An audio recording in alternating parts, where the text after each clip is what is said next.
Հայաստանը մեծ ընտրական ճանապարհին է։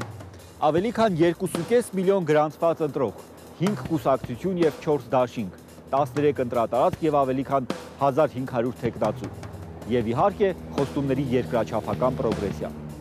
Ընտրության առարկան այս շաբաթ մաթեմատիկան է։ Բարի տեսանյութ։ Ամեն մարդ չի կրա այս ատորը սարքելի, վերջի սատորյան տիրոջը քրնիկը վերջում։ Ու վայլեք ես ատորը։ Իջեցնենք հարկերը, բարձրացնենք աշխատավարձերն ու նպաստները։ Ոչ ոք չի ցույց տալիս թվային հիմնավորումը, ինչպես, ինչով։ Ես հավատում եմ, որ հեքիաթները շարունակվում են։ Չպետք է կարծենք, որ դրանով ձեռք են բերել ինչ-որ իմունիտետ։ Մի կողմեր է, կարճեն մի կողմը երկարում է, դա ստացվակ ուղանգում։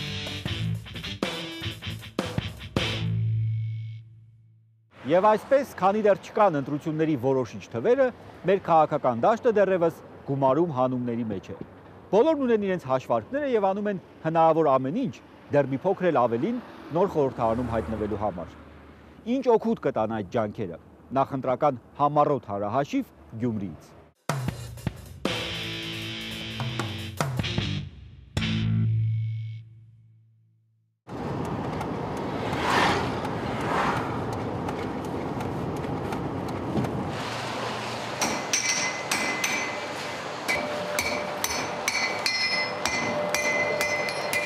Ինով լավ կաշխատի հինը, ասենք թե մի թազեն տրի երկրորդորից թոսը լսվիկը մեջը պճանակը, բայց ես հին եղավ արդեն 15 տարի տրած է։ Ասենք շատ լավ պրոնդիկ է։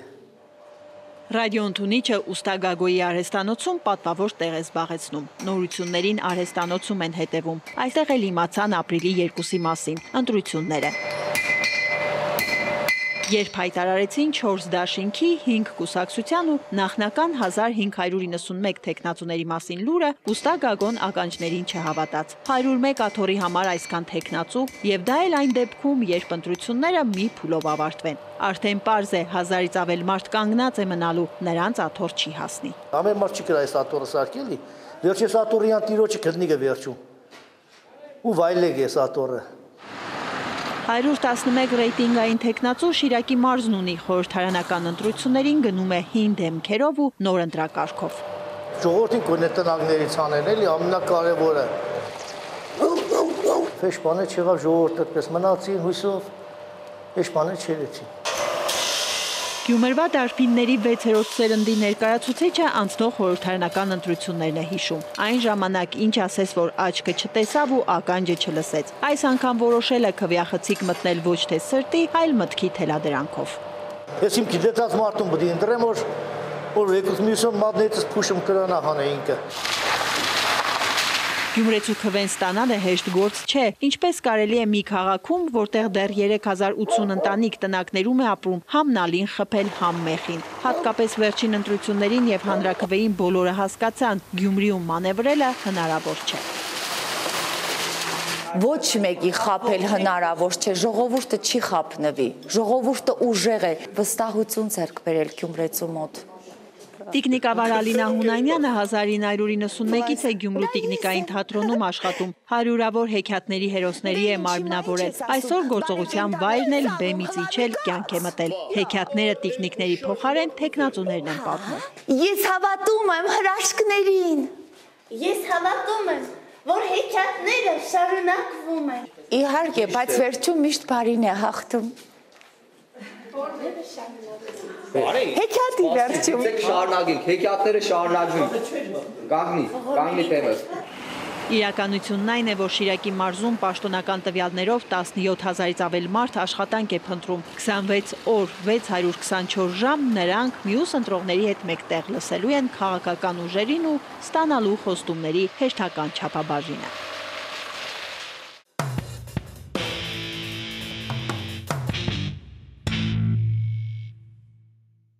Ընտրության առարկան քննարկում ենք Աննա Իսրայելյանի հետ, բարև ձեզ։ Բարև ձեզ։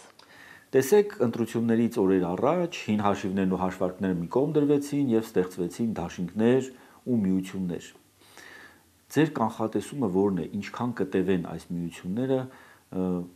լավագույն դեպքում խորհրդարան անցնելուց հետո։ Նախադեպերը վկայում են, որ ոչ մի դաշինք մինչ այժմ չի գոյատևել մինչև հաջորդ ընտրություններ եւ նույն կազմով չի ներկայացել եւ որևէ հիմք չկա ենթադրելու, թե այս անգամ տրամաբանությունը այլ կլինի։ Շատ նորաձև է դարձել անվանափոխությունը, շատ նորաձև է դարձել ցուցափեղկով ներկայանալը, որի հետևում էլի մեծ ծանոթ հին երևույթներն են։ Չգիտեմ, մարդկանց համար, ովքեր գուցե ցուցափեղկից այն կողմ չեն տեսնում, չեն հիշում, թե ներսում ինչ կա, կարող է եւ դրանք քարոզչական որոշակի ազդեցություն ունենալ, բայց ես հույսը տարեվերջինը մեռնում, հա։ Ես ամենայն դեպս հույս ունեմ, որ այդպես չի լինի։ Ինչպես մարդիկ կարողանան ընտրել եւ տարբերակել։ Արբեն, ես երջանիկ կլինեի, եթե մարդիկ ընտրության համար չափորոշիչ ունենային սեփական ծրագրերին հավատարմությունը, այսինքն դրանք իրականացնելու, կոնկրետ քայլեր անելու խնդիրը, գործոն է։ Բայց ցավոք մեզանում ծրագրերը գրեթե ոչ ոք չի կարդում, բացի առանձին լրագրողներից, բոլոր լրագրողները չեն կարդում։ Ըստ էության բոլոր այն ծրագրերը, որոնք այսօր ներկայացվում են, կարելի է բնորոշել մի բանաձևով իջեցնենք հարկերը, բարձրացնենք աշխատավարձերն ու նպաստները։ Ոչ ոք չի ցույց տալիս թվային հիմնավորումը, ինչպես, ինչով։ Ես դրա համար շատ ցավում եմ, որ մարդիկ հերթական անգամ գնում են գուցե գումարի, քրեորեն հետապնդելի հանցագործության միջոցով քվեարկության ճանապարհով կամ էլ գնում են հերթական ինչ-որ փրկչի հետևից, որոնք ենթադրում են, որ կարող է իրական հակակշիռ լինել գործող իշխանությունը եւ հերթական անգամ հիասթափվում են, կանգնում են կոտրաստաշտակի առջեւ։ Կարճ ժամանակով ընդմիջենք մեր զրույցը, 5 տարի է անցել, բայց այս պատմությունը դեռ մնացել է մեր պահոցի գոհարներից մեկը։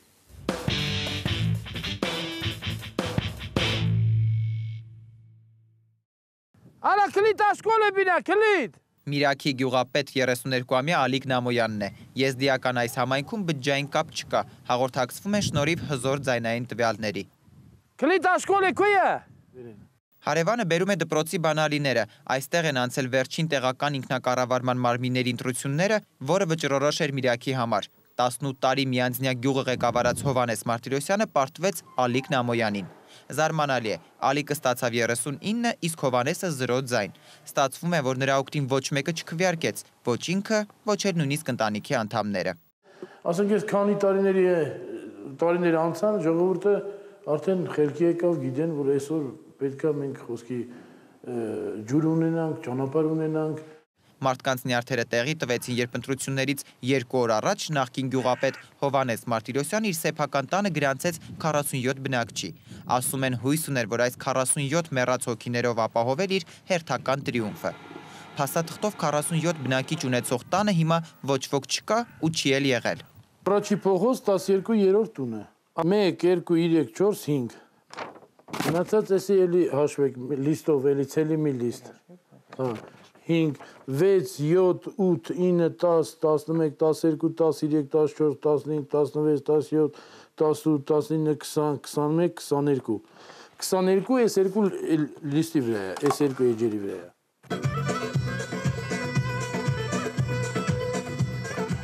Հաղթանակած Ալիկ Նամոյանը գյուղապետարան է շտապում, որն իրականում չկա։ 18 տարի Միրաքի նախկին գյուղապետն իր համագյուղացիներին ընդունել է տանը։ Նույնը անում է ներկայիս գյուղապետը արդեն իր տանը։ Տան միջանցքում թութակի կողքին 2 աթոռով պաշտոնավարում է ժողովրդի քվեն վաստակած Ալիկ Նամոյանը։ Զի գյուղի շնորհիվ։ Ես դաժե ընտրության էլ չեմ գնացել։ Ես ոչ էլ գնացել եմ դրա տարածքի մոտ կային է։ Ես գնացել ինձ ինտերնետ ով եկել եմ իմ տուն։ Ու վերջում եմ իմացել, որ ես հաղթել եմ ուրախություն։ Միրաքի նախկին գյուղապետի տեղը գյուղում ոչ ոք չգիտի, դրանը կողպեկ է դրած։ Նրա հետ կապի միակ միջոցը հեռախոսն է։ Ընտրվեցի այդ պատճառով, որովհետև ինձ ձեռնատու չէի ուզում։ Երկկողմանի մեղադրանքներին համագյուղացիները չեն մասնակցում, պարզապես համախմբվել են, 0 ձայնով ճանապարհել ու մի լավ դաս տվել նախկինին։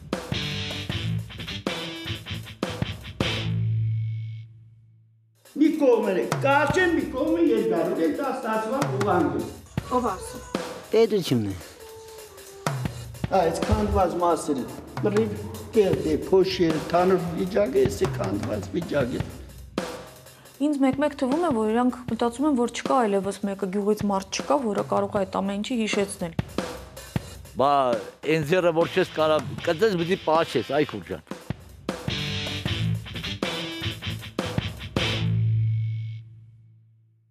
Շարունակում ենք զրույցը Աննա Իսրայելյանի հետ։ Մենք ունենք փաստորեն 9 քաղաքական ուժ եւ նրանցից 7-ը ինչ որ մի ժամանակ եւ ինչ որ մի պայմաններում եղել են իշխանության։ Ըստ ձեզ ինչի վրա են հույս դրել հիմա իրենք։ Մարդկանց կարճ հիշողության։ Ես ուրիշ ոչ մի բան չեմ կարող ասել, որովհետև երբ որ ես ուժերից մեկի ներկայացուցիչներից լսում եմ օրինակ, որ ինքը դեմ է եղել ԱՄԵԿ+-ի փակման, այն դեպքում երբ որ ես եմ եղել այն լրագրողը, որ տվյալ գործչին ասուլիսում ԱՄԵԿ+-ի փակումից հետո հարցրել եմ, չեք կարծում արդյոք, որ դուք խնդիրներ կունենաք միջազգային կազմակերպություններում, հայտարարությունները մեկը մյուսին հետևում են, եւ ինքն ասել է, որ Հայաստանում չկա խոսքի ազատության խնդիր։ Ինձ մեկ-մեկ թվում է, որ իրանք մտածում են, որ չկա այլևս մեկը գյուղից մարդ չկա, որը կարող է այդ ամեն ինչի հիշեցնել։ Եվ երբ այդ ամենը հիշեցնում են, իրենք ասում են, որ մեզ թիրախավորել են, մենք վերահսկողության ներքո չենք, դրա համար մեզ դա հիշեցնում ենք, ոչ միայն իրենց։ Յուրաքանչյուր ուժի, ովքեր այս դրաշավի մասնակից են, պիտի հիշեցվի իրենց ասված ամեն խոսք, չարած ամեն քայլ, հատկապես պետք է արվի դա իշխող կուսակցության պարագայում, բայց մյուսներն էլ, որքեր հիմա բարեհաջող հանգրվանել են ընդդիմությունում, չպետք է կարծեն, որ դրանով ձեռք են բերել ինչ-որ իմունիտետ, որ իրենց չհիշեցնեն իրենց նախկին հայտարարություններն ու քայլերը։ Խոսենք այս գնացող ազգային ժողովից։ Մի հանձնաժողով ստեղծվեց 5-րդ գումարման ազգային ժողովում, էթիկայի հանձնաժողովը։ Անկեղծ ասած անիմաստ հանձնաժողով է, որովհետև իրանք շատ կամ ինչ էլ մի հատ փորձենք հիշել, էլի ես ընթացքում ինչ որ նույնիսկ երբ որ վարույթ է հարուցվել, նույնիսկ երբ որ ինչ որ նախազգուշացում է եղել, արդյունքը Իր լիազորություններն ավարտող այս ազգային ժողովը նախորդներից տարբերվեց նաև էթիկայի հանձնաժողովով։ 10 նստաշրջանի ընթացքում էթիկայի հանձնաժողով անցկացրել է 51 նիստ, ստացել 32 դիմում եւ որոշում կայացրել քննել դրանց միայն կեսը։ 4 տարվա ընթացքում կայացվել է էթիկայի նորմերի խախտման 7 որոշում։ Հիմնականում պատգամավորին ոչ վայել վարքագծի անհարգալից արտահայտությունների, ինչպես նաև ուրիշի փոխարեն քվեարկելու վերաբերյալ։ Պատիժներ չեն սահմանվել։ Ուրիշի փոխարեն քվեարկող պատգամավորները կարող են 6 օրով զրկվել նիստերի դահլիճում գտնվելու իրավունքից, սակայն այս պատիժը երբևէ չի կիրառվել։ Էթիկայի հանձնաժողովին տրվող դիմումները աստիճանաբար նվազել են։ 7-րդ նստաշրջանում հանձնաժողովը չի ստացել ոչ մի դիմում, նիստ չի հրավիրել, որոշում չի կայացրել։ Չգիտեմ, ինձ գուցե աղմուկը դրա շուրջ շատ է, գուցե ինչ-որ քարոզչական ազդեցությունն է շատ, որ հա դիմեցինք, բայց կապակցության բողոք կա, լրագրողներն էլ մի քիչ աղմկում են մամուլը, բայց բանով օգտակար գործողության գործակից ինձ թվում է քիչ է։ Եվ ինչ վերաբերում է ապագա խորհրդարանում իրենք շատ անելիք կունենան, թե չէ, մի քիչ շատ քիչ պակասել են տեսակարար մարդկանց կշիռը, ովքեր դառնում էին մշտական այս հանձնաժողովի քննարկման նյութ, մեկը հայտարարեց ես հեռանում եմ քաղաքականությունից, ոչ ոք իրեն չհարցեց, իսկ դու երբ էիր քաղաքականության մեջ։ Եթե համեմատենք այս տարիների ընթացքում, ասենք եւ չգիտեմ, հնչել է եւ գլուխդ կջարդեմ, կծեփեմ մեզ պատին եւ ծնոտդ կպոկեմ եւ այլն, իրանք կամած տաշտշում են սեփական վարը։ Ի վերջո ինչ որ մի 40-50 տարի հետո գուցե իրենք ի վերջո հասնեն նորմալ պահելաձևին, հույս ունեմ մենք դա կտեսնենք, չգիտեմ։ Պատգամավորի օգտակարության աստիճանը չափելու մի քանի ձևեր կան, հարցերը, նախաձեռնությունները, քվեարկությունների մասնակցությունը, բայց մենք տեսնում ենք, որ նաև այլ չափանիշներ գոյություն ունեն։ Այո, մեծ կարևորը պիտի լինի օրենսդրական նախաձեռնություններով հանդես գալը, ինչ որ խնդիրների լուծմանը օրենսդրական ճանապարհով հասնելը, բայց երևի թե որոշների համար ավելի կարևոր է թե քանի վիրահատության վարձ են վճարել, քանի ուսման վարձ են վճարել, քանի ինչ որ հարցերում են իրենք օգտակար լինել եւ ըստ այդ մեն որոշում թե արժի որ այդ մարդը շարունակի լինել խորհրդարանում։ Դե հիմա համամասնական խորհրդարան են, կլինեն էլի այդպիսի բաներ։ Դե ընտրված այն ընտրակարգը, որ բերել էր, չի բացառում, որտեղ ըստ էության այնուամենայնիվ մենք տեսնում ենք, որ դե ֆակտո մեծամասնական պայքարը շարունակվում է։ Շնորհակալություն զրույցի համար, շարունակենք ընտրական հանրահաշիվը, Արագածոտնի մարզի Դիան գյուղի միշտ կայուն մեծամասնության մասին պատմում է Մարինե Քոչարյանը։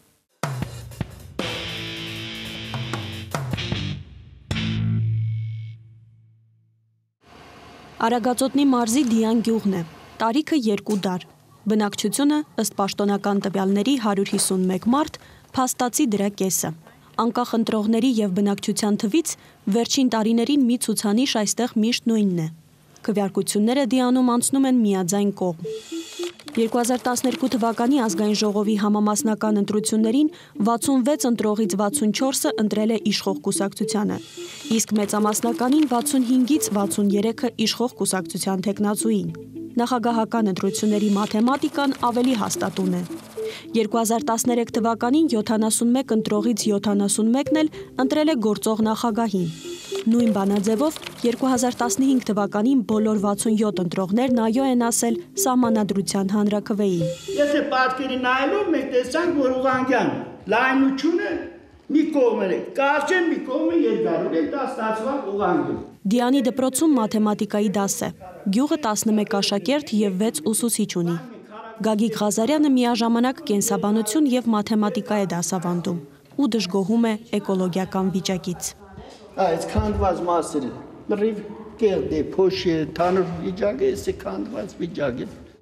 Տնօրեն Ռուբեն Հարությունյանը չի ուզում կորցնել եղած քիչը, հատկապես անհանգստանում է կառավարության համայնքների խոշորացման ծրագրից, որում ընդգրկված է նաև Դիան գյուղը։ Մեկ էլ տեսար մի քանի համայնք իրար գումարելով իրենց դպրոցի արժեքը զրոյացավ։ Դպրոցը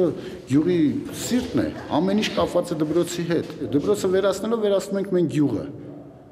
Մարդն իր երեխու, եթե իր ուսման հարցը չի լուծվում, չի կարում ճիշտ դասավորի, նա կթողի կհեռանա գյուղից, հանուն իր երեխուն։ Ու այս ձև ինչ, քանդեցին գյուղը, քանդում են քանի այսպիսի գյուղեր կքանդվեն։ 2016 թվականին դեռևս ինքնուրույն միավոր համարվող Դիանը միահամուռ 55 կողմ ձայնով համայնքի ղեկավար ընտրեց Ռուդենկո Հմայակյանին։ Պարակտվություն չկա մեր գյուղում, կարող ենք իրար հասկանալ,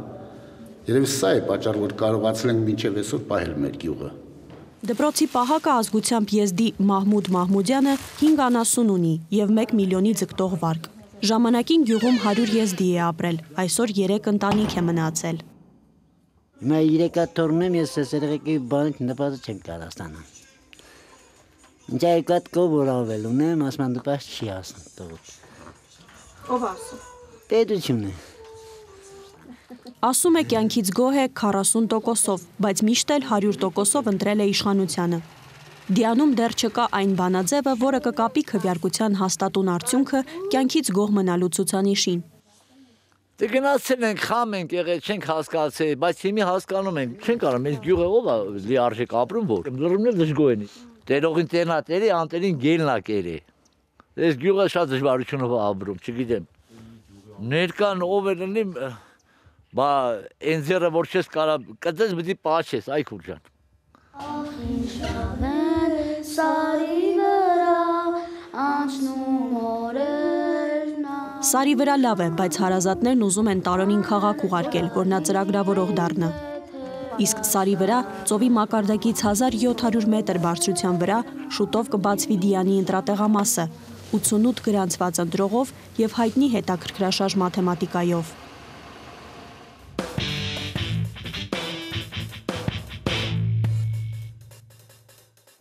100% անոց քվեարկությունը մեր ընտրական մշակույթի միակ առանձնահատկությունը չէ։ Մնացածների մասին կիմանանք հաջորդ շաբաթ։ Իրականում մենք ունենք ավելի շատ ընտրության հնարավորություններ, քան նախատեսված է մեր սահմանադրությամբ։ Այս մասին էլ կխոսենք հաջորդ անգամ։ Մնացեք բարյավ։